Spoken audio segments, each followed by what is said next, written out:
What is going on, everybody, and welcome back to another episode of my East Coast Fitness Podcast. And I'm your host, Mark Lewis. And today I'm joined by another very special guest. And as I do with every single episode, I just let the guest introduce themselves. So if you could introduce yourself to my viewers, and that would be wonderful. Hey everyone, I'm Morgan MacDonald. I'm a bodybuilder from Newfoundland, Canada. Also, online coach, nutrition coach. Um, but yeah, that's me. I, like I always mentioned with the podcast before, like people are just like sometimes they get these like long introductions and then they like try to like say everything all at once. And it's just like when I ask people to introduce themselves, I'm always like curious to see what people are going to say. Oh, But it's interesting that you're from Newfoundland. So were you born and raised in Newfoundland? yeah, absolutely, man. I was well just outside of St. John's, but you could say I live in St. John's. I live in St. John's now, but yeah, I was Yeah. born inside of like a small community just outside. Yeah. But yeah, born and raised here, man. Yeah. Awesome. So how I kind of like to start every podcast is I always ask what kind of got you into fitness. Was it like I know I ask a lot of people and it has to do with a sports related background. So for you, was it something that you decided like after you were playing sports that you wanted to take weightlifting a little bit more seriously? So I guess for you, what was that like when you first started lifting in the gym seriously? Well, basically for me, I was really, really active when I was young. I was actually really into karate for like 10 years from the time I was like, I must have been 6 or 7 years old, right up until I was 16, 17. Yep. And also, I was also like a pretty good basketball player. Like I was on our provincial basketball team. And in 2009, the Canada Games rolled around, and I had to pick basically to go to Canada Games for either karate or go for basketball. And of course, all my friends were on the basketball team and stuff like that. So I went with basketball. I would say now, if I had time, if I had my time back, just with the way like MMA went and like how popular UFC and stuff became, I probably could have did something with the karate because I was pretty good at it. But obviously, everything happened for a reason. And then basketball, came to a close for me like after my first year of university. Mm-hmm. And then essentially when basketball ended, I wasn't into working out really at all. Like I'd been in the gym before for basketball, but like it wasn't my thing, and I was just partying a lot. Like to be honest, Yeah.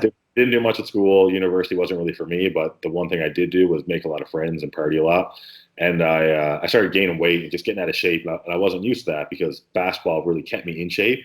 I never had Yeah. to worry about it just because I ran so much, and I played basketball 7 days a week with my life. And then once I saw that, I was like, okay, well, obviously I got to do something here. So I just started going to like the gym at my university and kind of started getting into it that way. And then once I got out of university, I bought a gym membership at like the local Good Life and another local gym here, which is the same gym I train at now, which is more of like a hardcore bodybuilding gym. And I'll kind of go back and forth. But one thing I found is I did respond really well. As soon as I started lifting weights, I started putting muscle on. Like it wasn't really hard for me, and I had no trouble with my appetite. Like I loved eating. Like I was eating 5 meals a day before I even knew that's what you were supposed to do for bodybuilding. I just like to eat, you know.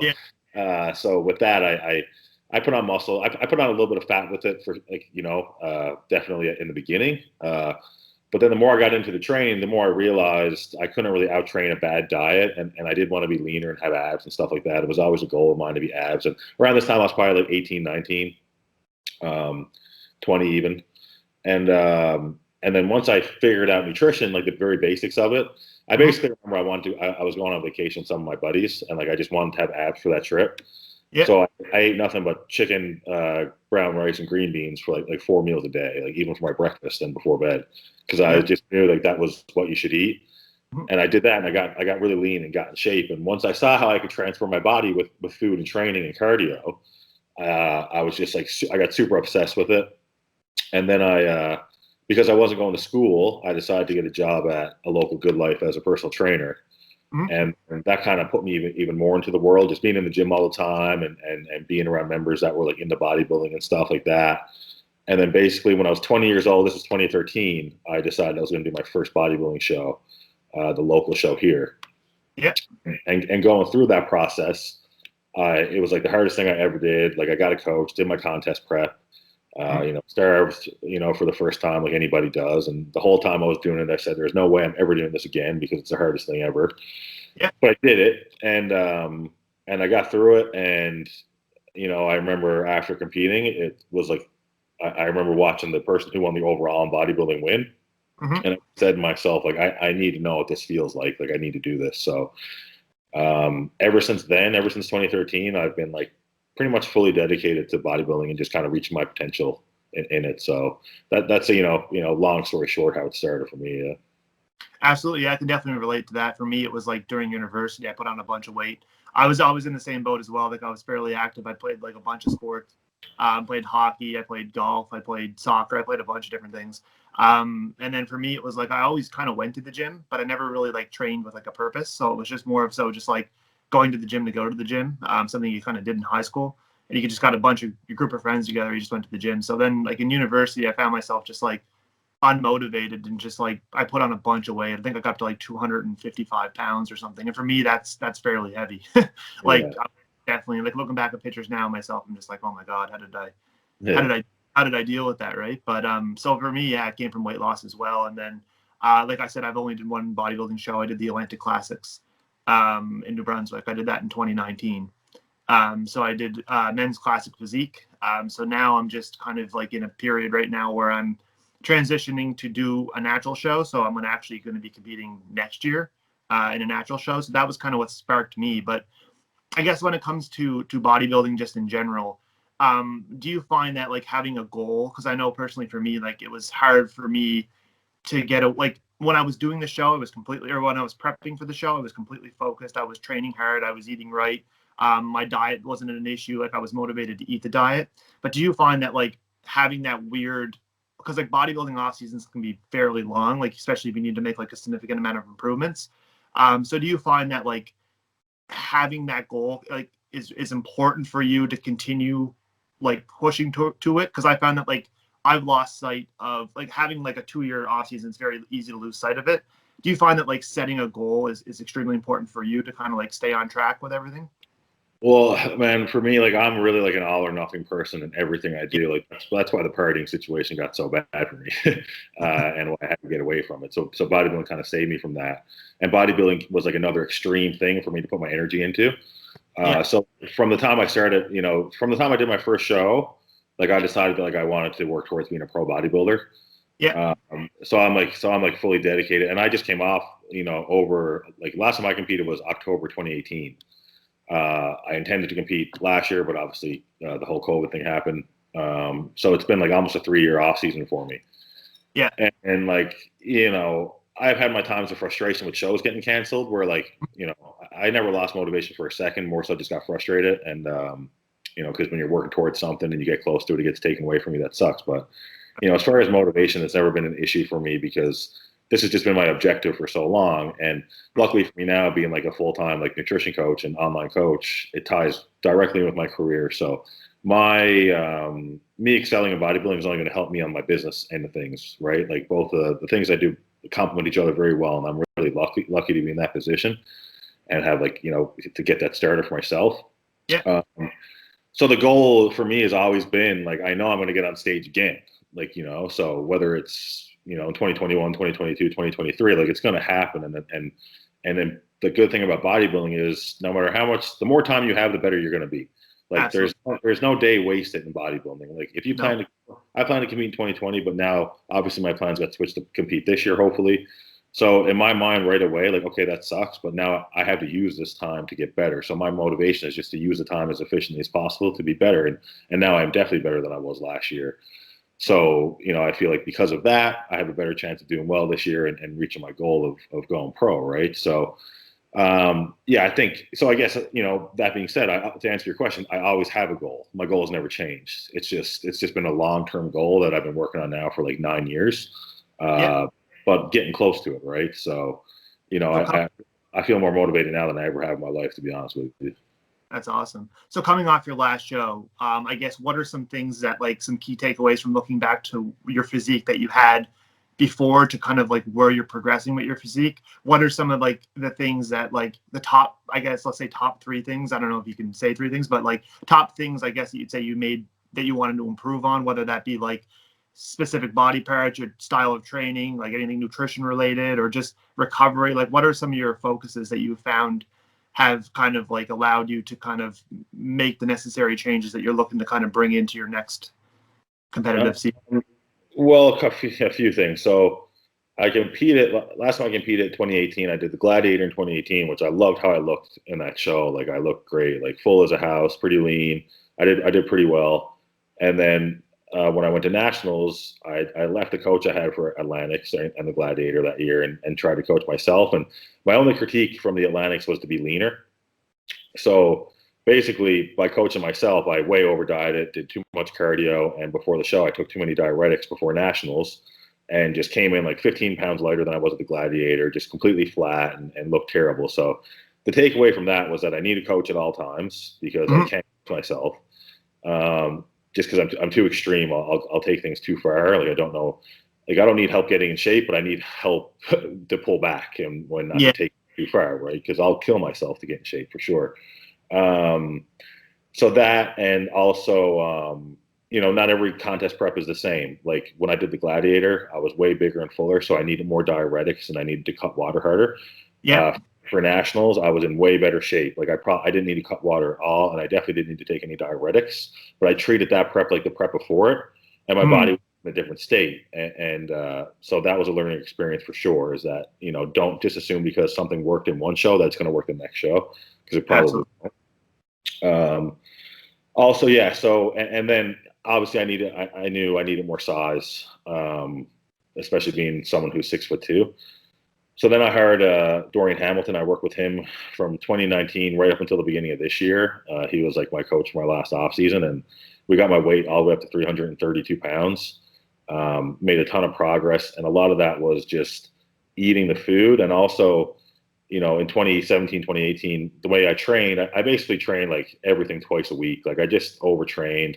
I didn't focus enough on intensity in my sets. I focused on having high volume workouts. Yeah. My workouts were such high volume; they weren't really intense, and I wasn't progressing in my strength, and I wasn't focusing on progressive overload, so I wasn't making progress really. Yeah.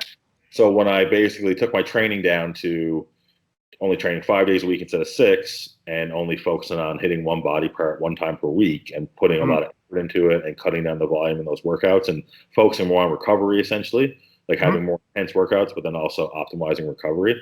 Then I just started to grow like a weed.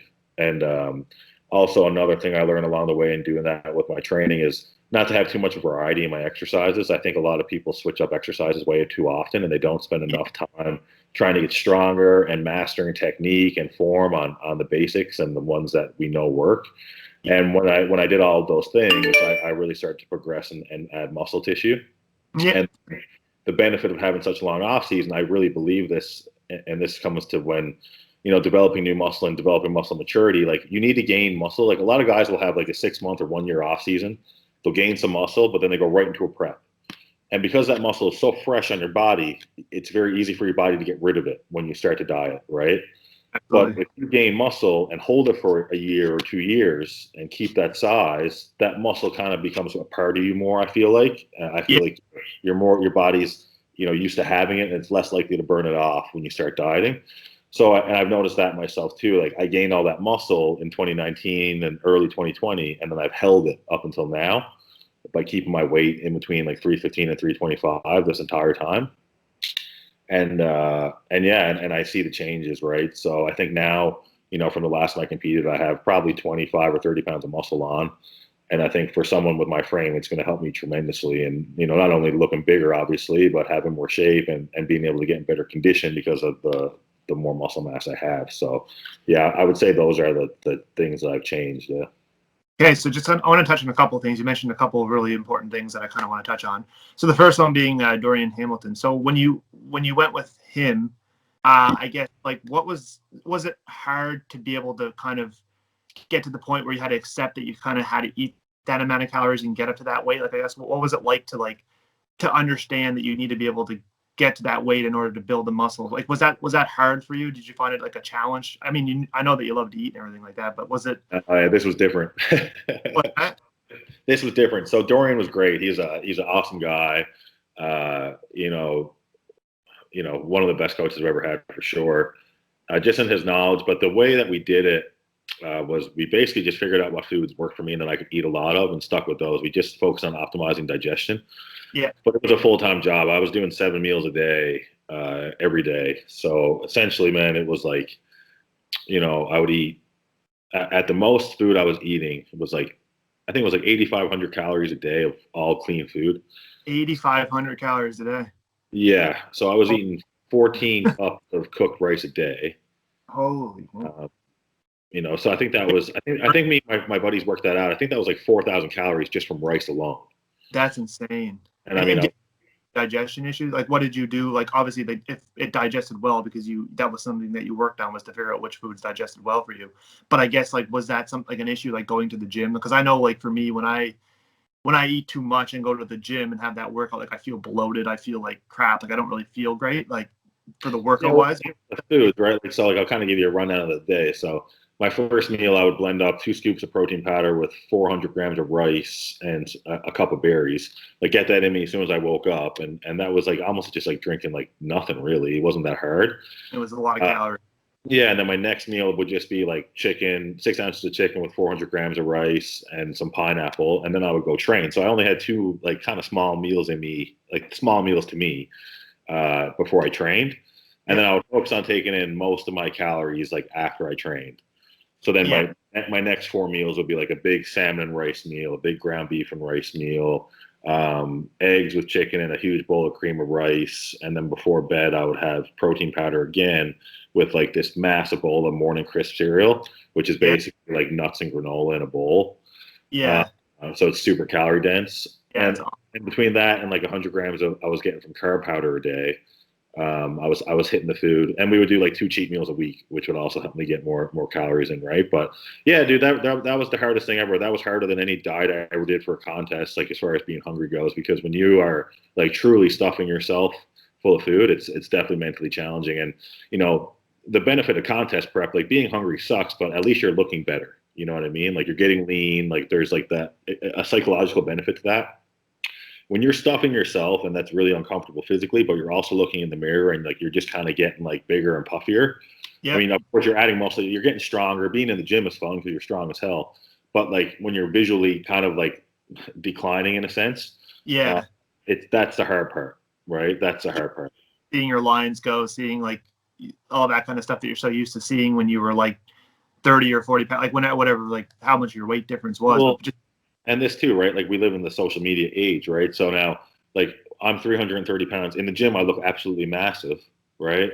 But in pictures, I look like crap, right? And social media is such a big part of bodybuilding, right? That's why there's so many guys who try to stay in shape like all year so they can, constantly be posting these pictures of looking good and stuff. But I mean, if you want to make real, true progress, getting huge and adding a bit of fluff in your off season is absolutely necessary, in my opinion. Unless you're someone who just has like freak genetics, which is probably one in like 10,000 people, right? So I think low progression, I feel like a lot of people force it. Like in your situation, like you may have forced it, but I think that like a lot of people like will put well, you on have weight. to force it to a certain degree. Like, Yeah. like there's no 330 pounds is never going to be easy for anybody. Oh no, absolutely. Especially if You you've know what never I mean? been. So, like, if you're talking about being a super heavyweight or open bodybuilder, I mean, there's going to be a period of your career that you really need to force feed yourself. And if anyone says different, they haven't done it and they don't know anyone who's done it because you Yeah. can't ease your way up, with a 200 calorie surplus to 330 pounds and putting on the size to be 250 plus pounds on stage. Absolutely. Like it takes serious food to gain that kind of muscle. Um, so yeah, I mean, there's definitely a sense of forcing it, but at the same time, like I had abs that entire time. You know Yeah. what I mean? And that was our guideline. Like once my abs started to fade away, then we Yeah. knew we pushed it too far, right? So we started to bring things back down a bit, right? So yeah, I definitely agree. Like you don't want to just get super fat. Like you need to. I would say that's kind of my rule of thumb with the off season, even with my clients. Like if I can't see the outline of your abs, Mhm. like you're still a bodybuilder, right? Like in my Yeah. opinion, bodybuilders should pretty much have abs all the time. And if you're exceeded that amount of body fat, then you're probably too insulin resistant to even make gains anyway, right? Yeah. So there's all those things you got to take into consideration. What was your cardio? Did you have any cardio just to maintain a certain cardiovascular thing, or what Well, cardio yeah, in that? I actually stayed in really good cardio shape because I have two massive dogs. Yeah. Um, excuse me, I have two cane corsos that need to be walked like really frequently to keep Yeah. their levels down and keep my house in one piece. So yeah, I was walking my dogs like 3 or 4 times a day every day. I still do. That's my main source of cardio, even right now being in prep. I'll walk them 3 or 4 times a day, 20 to 30 minutes at a time. So that walking really kept me healthy, actually, because right when I was at my peak, my doctor, I have a really good doctor, luckily, who keeps a close eye on me, and he had me do a stress test at the hospital. Yeah. And they had me on this like treadmill, like on this super high incline, like with all these like things attached to me, measuring my heart health and stuff like that. And I got through the whole test like without any trouble at all. And like I was at my biggest at that point. So that's how I knew like the amount of cardio I was doing was helping keep me like healthy and in good cardio shape, which also helped my training because I could still train hard, especially on like leg training. Like guys who get really big and don't have good cardio, their training begins to suffer because they start losing their oxygen before their muscles give out in training, right? And also one thing I will say too, as far as digestion goes and being able to eat a lot, like in the off season, having some cardio in the mix, like me just getting up and going for those short walks a few times a day really helped my ability to eat and digest the food. And I think that's one thing that really helped me grow and put on the size I put on, right? Yeah, absolutely. I think that like for me, I always find myself way hungrier when I'm doing cardio. Like if I don't do any if I work out and then like don't do any cardio and come home, my appetite is like I'm still hungry, but like I'm not near as hungry as I am if I do like 30 minutes post workout. Like I find that like that really ramps up my appetite. So I like that could have helped. Obviously, you're burning calories when you're doing it, so like you're kind of like eating into that some of that food. But I'm sure it probably would have helped from like you mentioned the gym performance and also being able to kind of like get your hunger going. So I just want to touch on the exercises itself. So you mentioned a good point with people switching up exercises too frequently, and just not really focusing on progressing in I guess like the basic exercises. So for you, is that something that were you kind of guilty in the past of switching out your exercises too frequently? And then I guess like what have you found the biggest difference to be from that, like not changing your exercises so frequently? Like what was the biggest difference or the benefit that you found?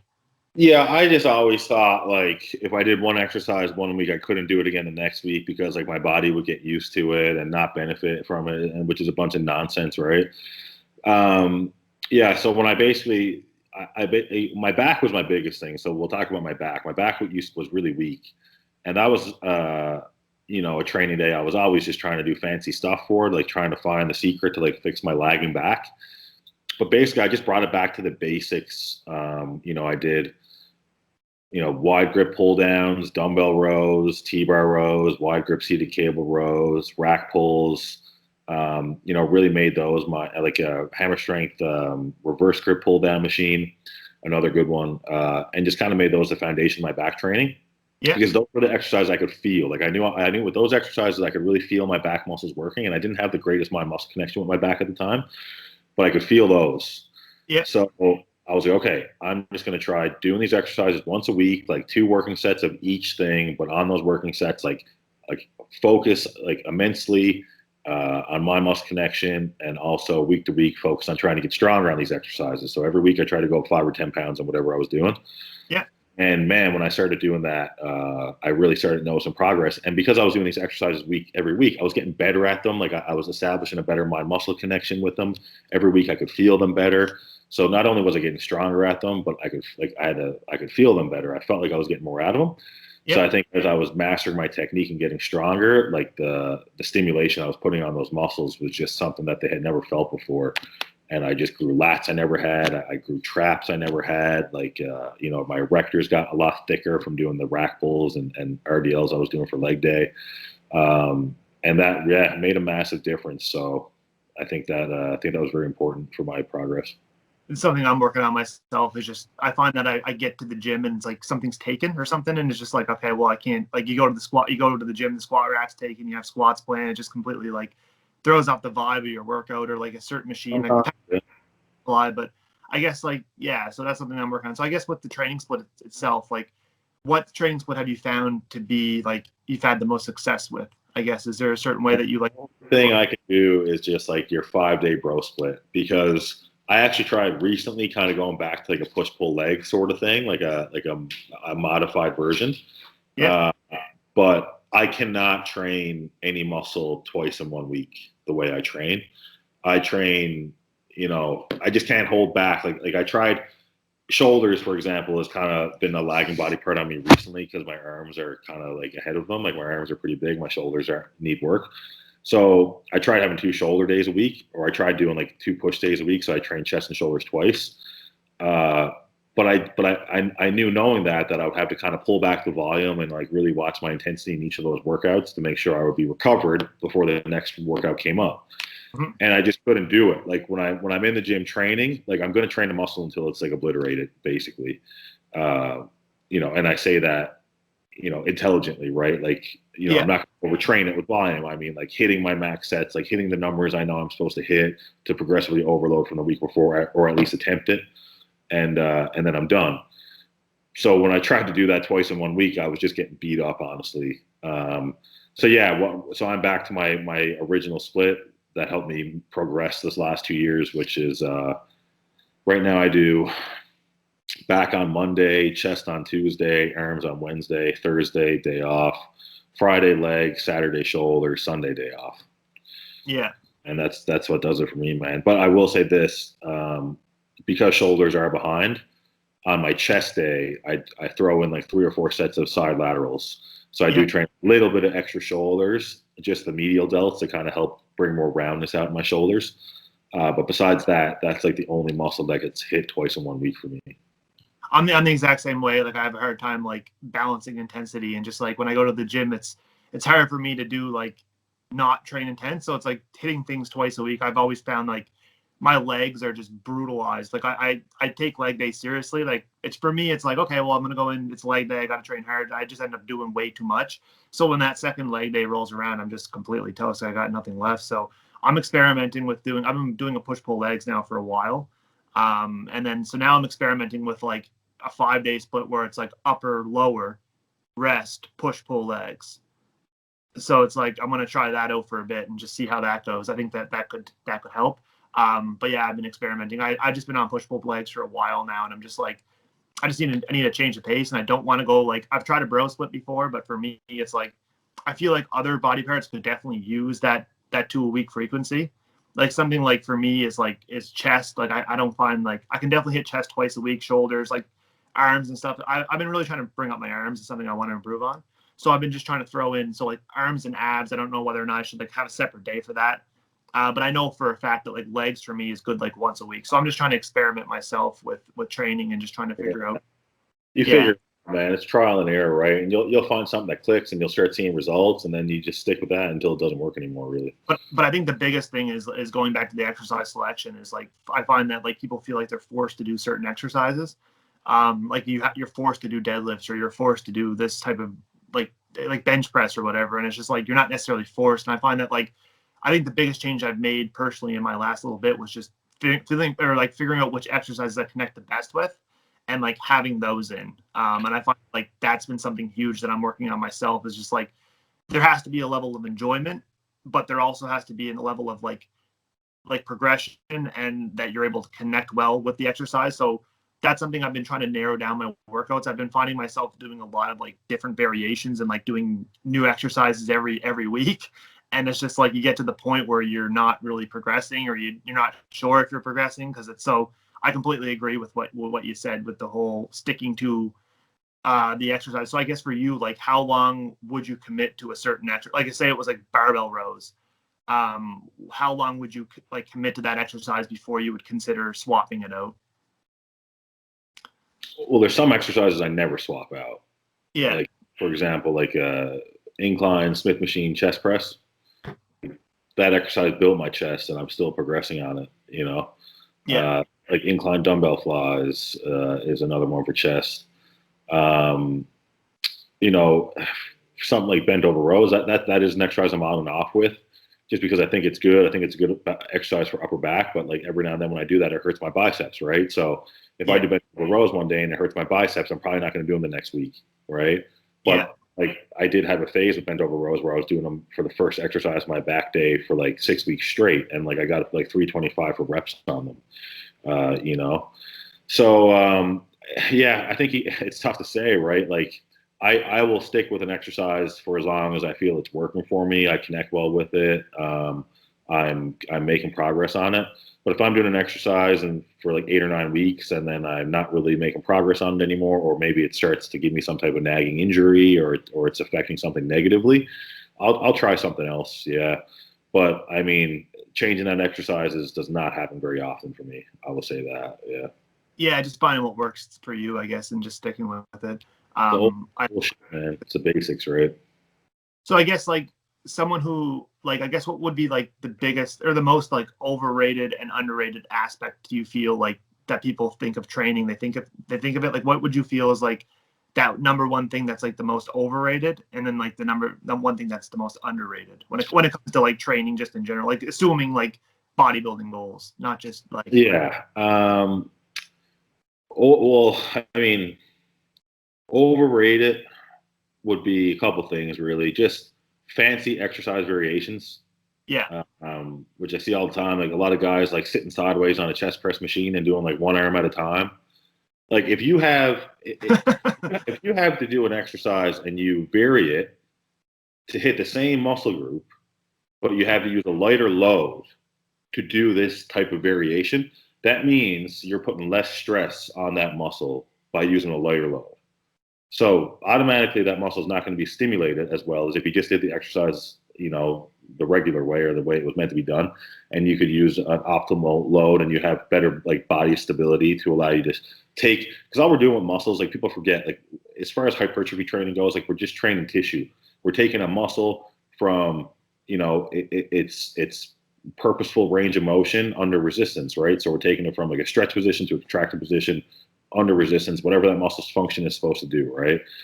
So when you kind of take a muscle and start moving it in a way that's not necessarily like its job or its optimal way of moving, and then you have to use less resistance than you would if you took it through its normal function, you're not going to get the same stimulant of effect on it, right? So yeah, I think people getting too fancy is taken away from their training.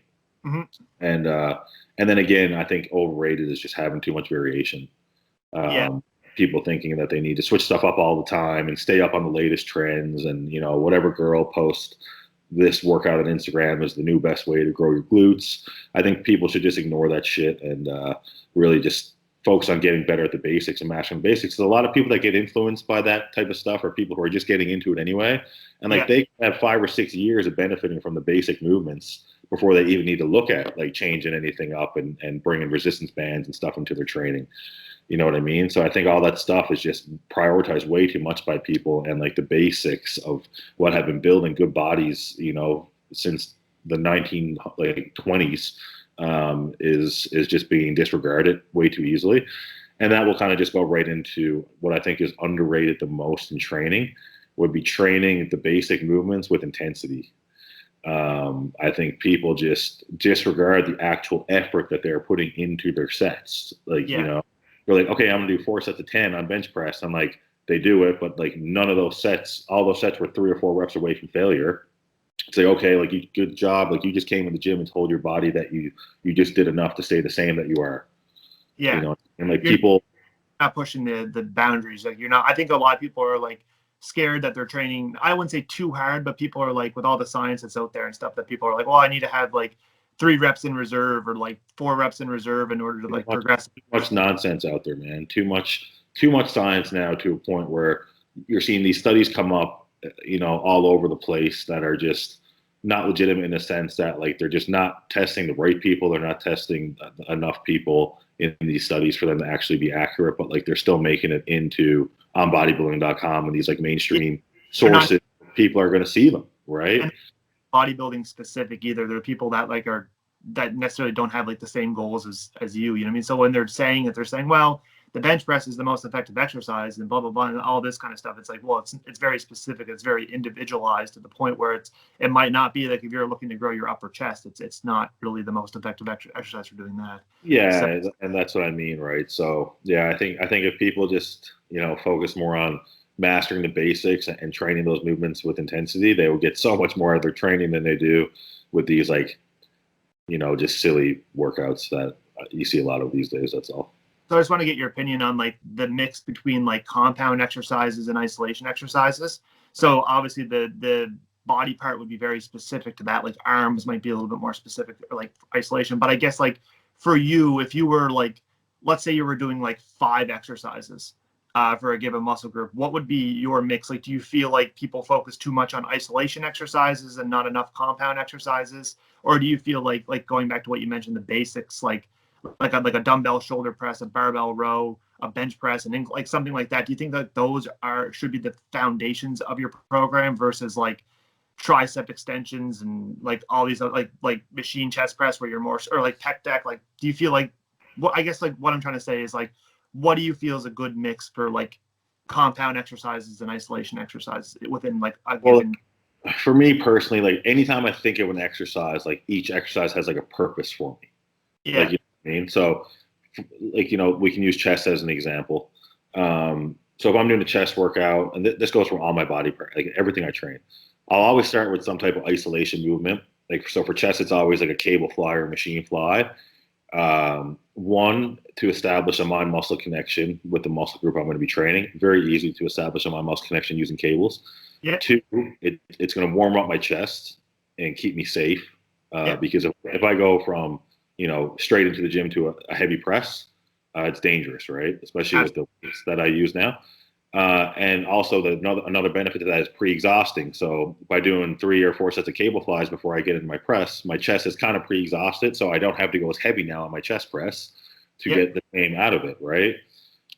So then I know like isolation movements, like because of the lighter loads that need to be used, they're not necessarily going to build muscle like the heavier compound muscles or compound movements are. So when I get to my incline Smith machine chest press and my flat dumbbell press or whatever, I know like these are the movements that I'm building muscle. So these are the movements where I really need to focus on getting stronger on them week to week and progressively overloading those ones because of the force that's being used and the stress that's being put on the muscles. Like those are the muscle builders, right?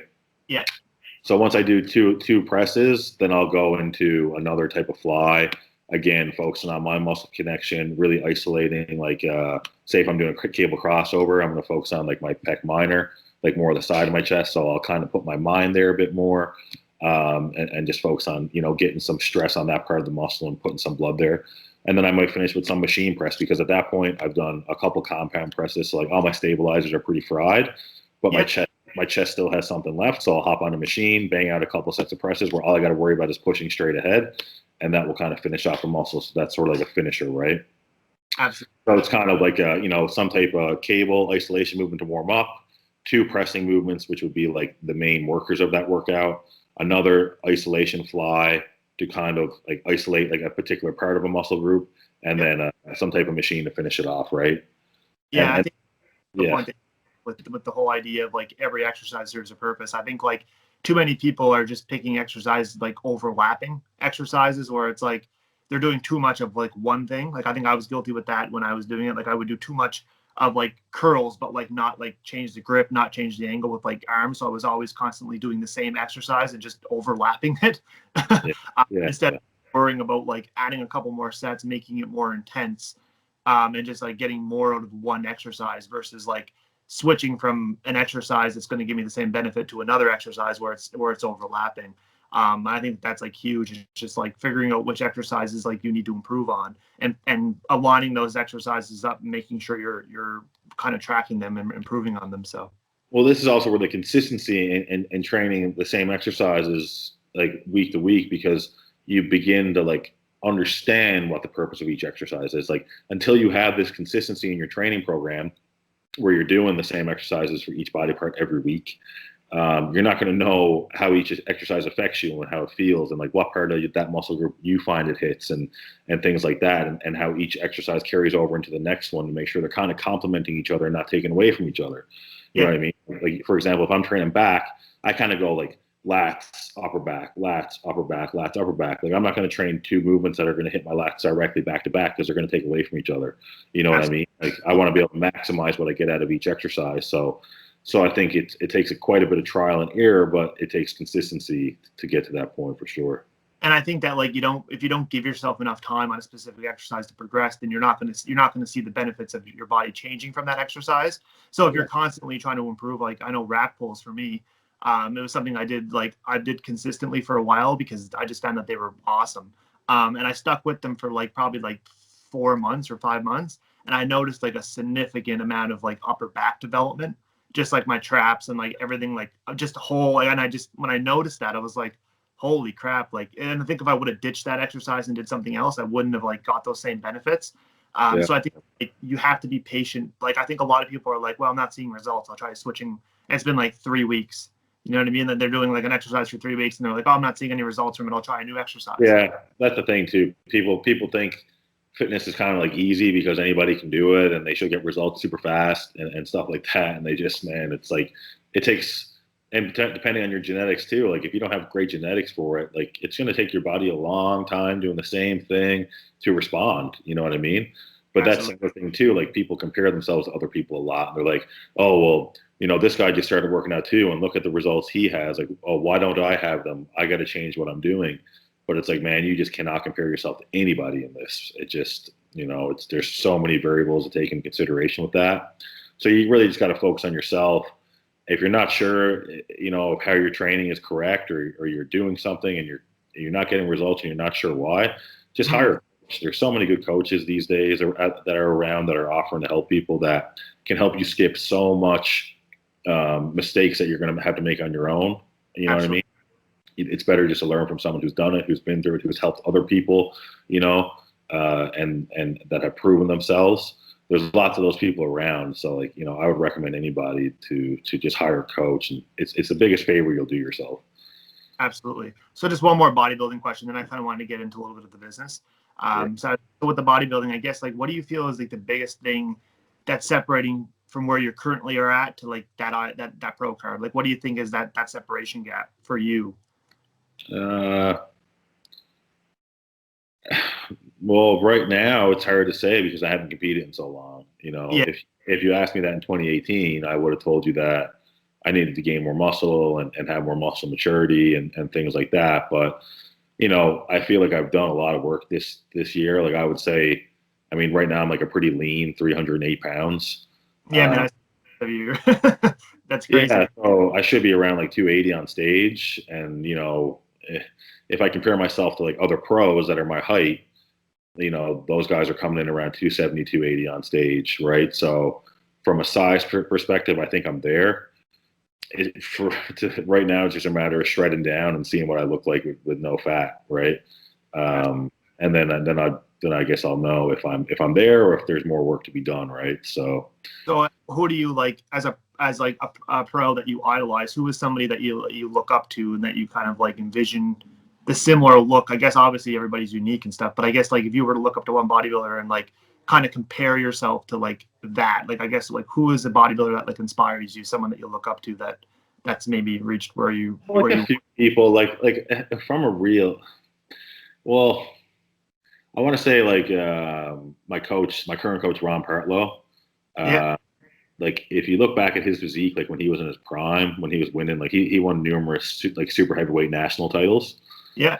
Back in like the late 2000s, early 2000s. Okay. And I loved his physique. I thought he looked like sharp as hell, like super aesthetic, but also pretty big. So I think I kind of look something like him, and he's just such a mentor to me anyway, and he gives so much back to the sport. So I look up to him in that standpoint. Yeah. But from a physique, like a real physique standpoint, I like the taller guys, obviously, because I'm 6'2". So like, I've always loved Dennis Wolf.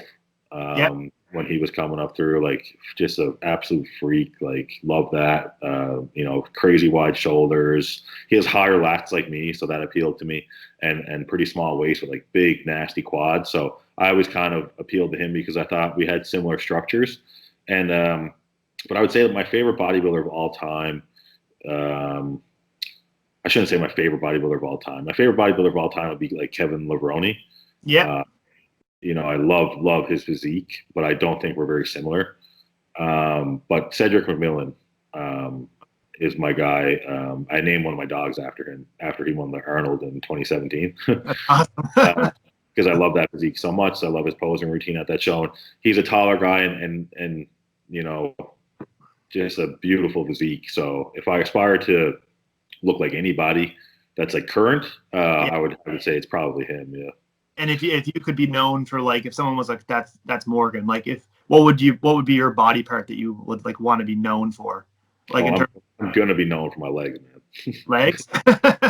But I know, like, a lot, like I work really hard on them. Like I train legs, like, extremely hard, but I've always been genetically gifted there. Yeah.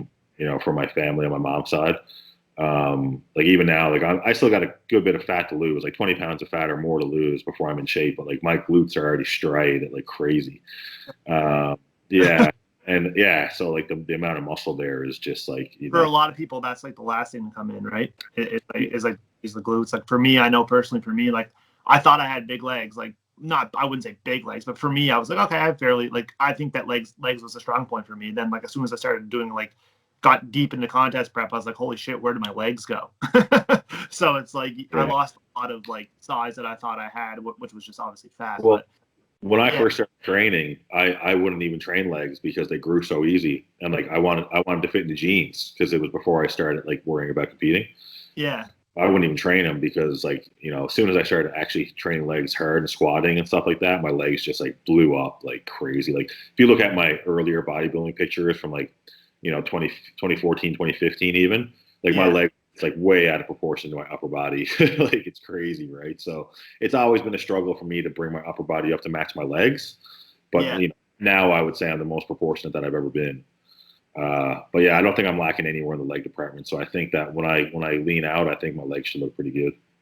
Awesome. So I just want to move in quickly into the business side of things. So I guess like you mentioned, I want to go back to you mentioned you worked at like Good Life as a personal trainer, or you did training at Good Life. I guess what was the deciding factor for you to be able to want to build your own business? I guess like I'll start there is like the whole business side of things. Like what kind of got you interested in starting your own business? Um, well, like it all just comes back to bodybuilding. Like I knew being a bodybuilder, like and taking it to the level I wanted to take it out, like my life had to revolve around it, you Yeah. know. So I knew I couldn't just have a normal 9 to 5 job or some shit like that and try to bodybuild. It would just be too hard. So working in the gym was my primary thing because I was like, okay, if I'm at the gym all day, it's gonna be easy to work out, and then it's just a matter of getting my food in, right? So I figured all that out, and I, throughout my time at Good Life, I kind of started my coaching business on the side, but just kind of had to keep it on the down low. Yeah. I was kind of taking clients whenever I could get them. I just wasn't really advertising it. Yeah. So I've been coaching people online since like 2014, 2015. Oh, wow. Yeah, and just here and there really, and then it started to kind of pick up a lot more, like especially after 2018 when I competed a lot, and like I did a seminar and stuff like that, and I guess my reputation kind of started getting like a bit more popular, and then yeah, it got pretty busy throughout 2019, and I was still at Good Life this whole time, but essentially in 2020, Good Life kind of caught wind of what I was doing because I decided during the first lockdown of coronavirus that I got laid off from Good Life. So I was going to start a website to promote my online coaching. Yeah. Um, Obviously, to supplement my income that was lacking, right? Yeah. Then when Good Life caught wind of that, essentially they basically said I was, a conflict of interest by having my own like coaching business, even though it had nothing to do with one-on-one training. So they actually let me go from the company. Yeah. Um, I heard a but lot in that situation as well. Like I actually had someone on the podcast the other day who does it in New Glasgow, and he works as he's like a level 4 trainer. He had the same issue. Like he was trying to do his own side gig there, and they don't want nothing from it, right? They just don't. It's just you have to keep it so on the down low that it's just. And why would you, like, if you're able to bring in the business yourself, you know what I mean? Like why would you want to work that 9 to 5 when you're able to make more? Yeah, other than having that connection with one-on-one clients where you're like getting the enjoyment factor of like having those clients, but you're working like nonstop and like you're in the gym nonstop. So if you're not like devoted to your training, like it can be hard to balance being in the gym. Like I mean, maybe not for you, but for somebody else where you're trying to, like, you're constantly in the gym and you just want to go home, and like training ends up taking a hit, right? So it's like, and it happens to a lot of people because I worked with, I mean, at the Good Life I worked at, I had been there. By the time I left, I was the longest like standing employee that they had. Like there was yeah, no one at Good Life that was there longer than I was, right? So I seen a lot of people come and go, and a lot of that happened to a lot of trainers for sure because they'd be working 6, 7, 8 hours at the gym, and then they would just want to leave, right? yeah, That was obviously never an issue with me. I couldn't wait to be done with my clients just so I could train. yeah, That was always my thing. But Good Life was good for me because it really got me outside of like my social shell that I was in, like when I started there. 'Cause you have to like get your own clients. Like you really got to learn how to talk to people. You got to be able to take rejection a lot because you're offering people these big personal training contracts and you get turned down a lot, right? So it was really good for me, and it gave me the knowledge I needed to start my own business and be successful in my own business. So basically, when they let me go, I just went full steam ahead with my online coaching business, and it's been doing like really good ever since I did that. So it was the best thing that ever happened to me. And and yeah, now I have my ideal situation, which my goal has always been to just work from home and bodybuild, and now that's what I'm doing. So pretty happy about it. So I guess like what would you say is the main difference from somebody who is a great online coach versus somebody who is just like an okay, like I guess like to be able to like not necessarily like attract business, but just to be like, because online is I know personally I do online coaching myself, and it's just having that motivation factor to be able to like when I'm training people at the gym, like I've trained friends in the past, but like now that I have online clients, it's like I wanted to literally be there and like put them through the workout, and it's just like hard to show that accountability. But I guess like for you, is there any area of like your online coaching that you're just like you're finding it would be like I guess what do you do to kind of separate yourself from others in terms of online coaching? Well, I think a lot of people try to do online coaching as like a side thing, and Yeah, I think their clients will suffer because of it because you need to really be available almost all the time to really help people like this because like you said, you're not with them 100% of the time. They're trying to take a diet that you give them, a training plan that you give them, a supplement protocol, a cardio regimen, and do it all on their own. yeah, I'll tell you right now, I'm on my phone all day, and like yeah, I don't really have much spare time because of the client load I have, and it's just constant. And I give part of the deal when people coaching me is they have 24/7 access to me, and I always do my best to get back to my clients as fast as I can. Like you can ask any of my clients, none of them have ever waited longer than 24 hours for a reply from me. So I think what separates me from other people is my availability to my clients and just my yeah, overall effort. Because like I said, this is my full-time job now. So, my reputation and what I do here is everything. So I don't want to give any clients I have a reason to talk bad about me. Like I always do my very best to help them as much as I possibly can, and then really just leave the rest up to them. I'm the kind of coach, and they know it. Like I do my best for them, but it's up to them to do the work. If they don't do the work, there's nothing I can do about that, right? yeah, But I'll always work with them as much as I can to make my plans as convenient for their lifestyle as possible. Like I'm not the type of coach. I think a lot of people get caught up in just having like their way, and they don't know how to coach outside of their way. So when they get a client that can eat 5 meals a day and train 5 days a week, they don't know what to do, yeah, and they're not going to be able to help everybody that way, right? But because of my experience and how long I've been doing this now, it's very easy for me to adapt nutrition programs and training programs to suit people's lives and lifestyles so that they can still get results and not have to completely, go get a new job or something to do it. yeah. Uh, so I think just my attention to detail and my effort is what I would say would separate me from people. Yeah. I think the biggest thing that I found out was like being selective of like who you take on as clients. Like I think that like you're like not saying I would take on somebody if they're willing to work, but I think like I've taken on clients in the past, and like I'm expecting like a certain level of commitment to like the plan and the program, and then like they seem like amped up, they seem like willing to go.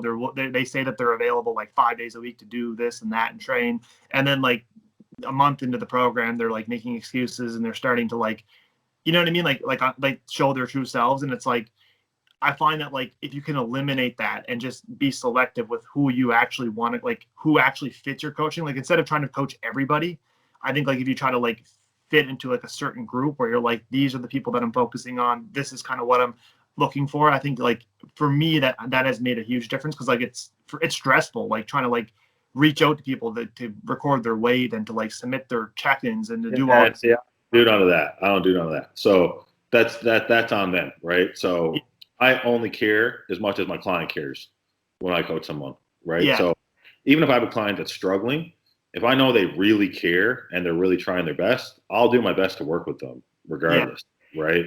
But if I have someone who every time they check in with me, they're cheating on their diet or there's excuses that they miss workouts and stuff like that, like my reply always is, okay, get back to me when you've been on the plan for a week because I can't adjust something you're not following, you know? absolutely. Yeah, it's too. I'm not going to. You hired me to put the most optimal plan in front of you for you to reach your goals, right? If you choose to not follow the plan that you paid me for, then that's up to you. Now, if there's something I can do to change it to make it work better for you that you can follow, then Yeah. okay, let's figure it out, right? But if we pass that point and you're still not putting the effort in on your end, then you've lost me. Like until you get your ass on track, I'm no good to you, right? Yeah. So, and I'm very upfront and blunt with people. Like I'm not, any of my clients will tell you, like I'm nice and respectful, but I'm going to tell you like it is because I don't want my time to be wasted, and I also don't want to waste your time either. You know what I mean? Fun is you put so much effort into doing it that like at the end of the day, they're not giving you the same level of commitment, then it becomes even more stressful. And just having that honest conversation with them, I think, is the most important. That like get back to me when you're willing to commit, because you know what I mean. Like it's for me to be able to adjust a program, like it's fine and dandy. I can do the adjustments. I can like tailor it to like what they need to be tailored. But like when they're saying that they're eating, like the biggest thing I find is the nutrition. It's like they're saying that they're eating that, and then they got like 400 or 500 calories that they didn't track, and because that's coming from like sauces and meals, and then they're like, I'm like asking them during the check-ins, oh, did you record that? Well, I went out to eat on Saturday, and I'm just like, okay, well, that's going to make a huge impact because you didn't. And so then I'm looking at the weight, and I'm looking at so just having that like honesty, I find that like is huge, and I've known like right now I'm working with like I don't know like 10 or 12 people, and I know that like there's a lot of clients right now that I'm working with that are like serious, and like those clients are awesome. Like I don't need to like they're just doing whatever plan I give them, and that's 100. And for me, it's like way less stressful, and they're able to follow the plan. They're able to like be honest with what they're doing, and I think that you can't coach somebody who doesn't want to be coached. Well, that's it. That's So it. Right. Exactly. And that's the thing, man. Like I've taken on a lot of people who have bought and who have invested in coaching with me, and they only do 2 or 3 weeks, and then I guess they realize it's not for them, because that's the thing, it's not for everybody. Not everyone's meant to be in really good shape. Not everyone's meant to follow a really like a strict diet and a strict training regimen. Some people just living a semi-healthy lifestyle is good enough. And that's completely fine. Like you said, you can only help people as much as they want to be helped, right? But I mean, if someone comes to me and pays me, like I said, I'm going to do my best to help them, and then after that point, it really just comes down to them. I can only help them if they're following the plan and following the process that I've set up for them, right? So I never really get stressed out about it. You're going to have good clients that make your job super easy, and you're going to have clients that make it pretty tough on you. yeah. But at the end of the day, it always just comes down to the client. Absolutely. So I just have a couple closing questions that I want to ask, and then we'll kind of wrap things up. Sure. So with the motivation aspect, I kind of like always liking asking this question. So on days when maybe you might be in like a bad mental space, or you might feel demotivated, or maybe like during like a peak week of a contest prep, and you're just feeling like not like yourself, I guess. Like when it comes to motivation, or just in general, what is it that you find really motivates you, or why are you doing what you're doing to kind of like for that aspect of it? What is it that it really comes down to for you to be able to like follow the nutrition and stick to the plan? It's pretty easy for me. I'm just to a point where like I've been doing this for a while, so I feel like my peers and like followers, I guess, have like some sort of expectation set for me, because I've been talking about doing all this stuff for so long. And also, I get a lot of motivation from my clients as well, because they all like look up to me to a certain extent to like help them with their goals, and they know I'm chasing after mine. Yeah. So like if I were to ever, not go to the gym for a day, or skip a meal or something like that, I feel like I would just be letting those people down. And also the support, like I have sponsors now that really believe in me, and I have like family members that have put a lot of effort into helping me. So it's me reaching my goals is bigger than just me now. I feel like there's all these other people and parties involved. So your personal commitment to like others is kind of like you have to like walk the walk. Like if you're coaching clients to be the best versions of themselves. Yeah, like I can't quit, because who am I to quit? Like, you know what I mean? Like I know I inspire people because they tell me. And just getting those messages, man, it's like means the whole world to me, because that's really what keeps me going. Like I'll be in the middle of a leg workout sometimes and be like, man, what the hell am I doing? Like try not to throw up and stuff like that. And then I'll kind of remember all the support I have from people. Absolutely. draw inspiration from me. And then it's like a switch goes off my head. It's like, dude, don't even think about quitting right now. Like, Yeah. and just the fact that the position I'm in to like I'm only an amateur bodybuilder, but like I have really good sponsorships and like I have a decent level of popularity. Like I'm really lucky in a sense to be where I am. And I always remind myself of that there's so many people that would trade shoes with me in a second, so I need to always have gratitude and be grateful for where I am, like the opportunities I have. And my motivation is just to capitalize on them and make the most out of them. Right. So that's where I draw my motivation from.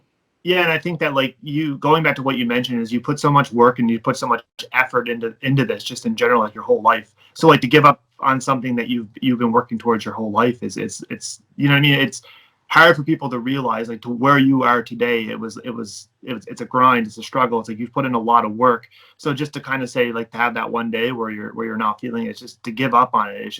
It's not worth it. Do you know what I mean? Like to be able to you want to play the whole story. It's like when you play a video game and then you play it for a certain amount of hours and days and then weeks and then months. And next thing you know, you're at that one final level. And it's like, oh, I'm just going to give up now.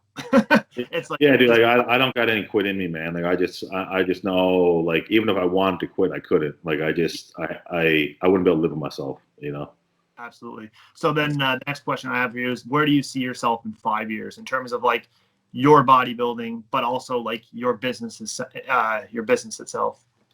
I feel like I'll always coach people, but I hope in 5 years' time I'm at a point in my life where I'm just really focused on competing as a bodybuilder and trying to see like how far I can take that. Yeah. And but like I said, I'll always coach people, and I do want to. I see myself having a family and stuff at some point, so maybe working towards that as well. I don't want to be like an old dad. So, hopefully, like, depending on how things work out, like in that department, like I would hope in 5 years that I'm, a professional bodybuilder with a solid career and monetizing that as well. Like hopefully have a YouTube channel going and stuff like that. That would be great. Those are definitely my goals. Always, coaching some people to an extent. And just working on bettering my personal life. And yeah, I would say that's hopefully where I am. Up like a gym or a studio or like maybe buying a house and putting like a training. I know, because my days of training people one-on-one are over. I don't. I like it, but when I go to the gym now, I just like it to do it for me. Like I train my mom. I'll always probably train my mom one-on-one. Yeah. But she'll probably be my only client soon. So I just want to keep doing my thing, and I have a really, business is something that I want to take further too. Like I would like to open more businesses down the road. Like I've always wanted like a clothing line and maybe one day like a supplement line. Like I like to dream pretty big. I have like pretty high expectations for myself, like in bodybuilding and in business. So I want to get to a point in my life that when I'm like in my 40s and 50s that I don't really have to worry about much, that I have businesses that are running themselves and I've, just to make a good life for maybe the family that I have after me and things like that. Like, those are going to be things I start working towards soon as more than just myself, I guess. Right. Absolutely. So yeah, I think that's going to do it. Do you have any last words that you want to conclude the podcast with? Anything you'd like to mention or any shout outs that you'd like to like to give? No, not really, man. I'm happy we finally got this done. It was good. I think that we covered a lot of good topics there. But yeah, no, had a lot of fun, man. I just, anyone who's watching that's, whatever your goals are, if you're aspiring to compete or just live a healthier lifestyle, just trust the process. Don't try to rush anything. Be safe. If you don't know what you're doing, get a coach and just, believe in yourself, even when shit gets hard and you feel unmotivated. We all have days like that where we don't want to work out, but those are the days that count. Trust me, the days you get to the gym when you don't want to are the days that are going to count and add up, and that's what's going to help you reach your goals. So that's what I would say. Awesome, man. Well, I'm really glad that you're able to jump on the podcast, and I do appreciate that. And how I end every podcast is don't forget to be inspiring, stay motivated, and continue to push your limits.